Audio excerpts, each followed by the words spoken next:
Tell me what carotid artery angioplasty is. Carotid artery angioplasty is essentially a new technique that is done in patients who have carotid artery stenosis.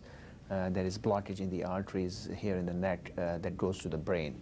Patients who develop carotid artery disease are more likely to develop a stroke or stroke-like symptoms in the next year or two.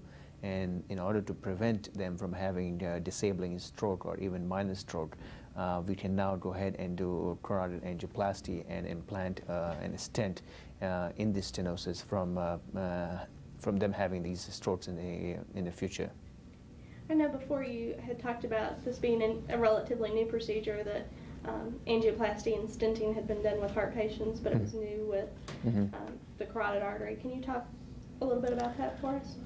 Yes, carotid artery angioplasty and stenting is a relatively new procedure. Prior to this, if patients had blockage in the carotid artery, they were sent for surgery. And surgery entailed cutting, making an incision here, taking out the stenosis, and then repairing the artery.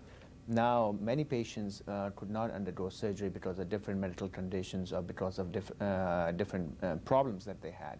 And they were left only on medications with the high risk of having a recurrent stroke or stroke-like symptoms. These patients can now undergo carotid angioplasty just as we do angioplasties of other vessels and angioplasties of the vessels in the heart.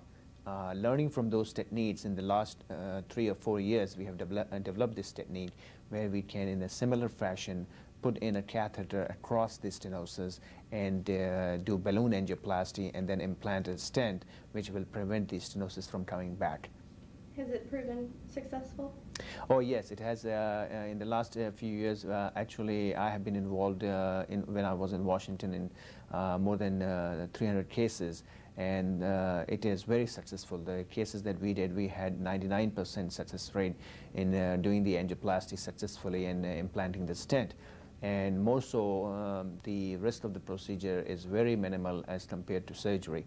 We had only a 1% chance of somebody having, actually less than 1% chance of having a major stroke, and only 2% chances of having a minor stroke during the procedure. The risk of the other risk involved with doing carotid angioplasty and stenting is the same as the risk involved in doing angioplasty and stenting in the heart or other peripheral vasculature.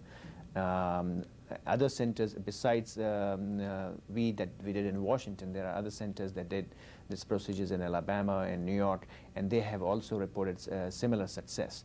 So this procedure is very successful. 99% of the time we can do this and get good results, and patients can benefit from it.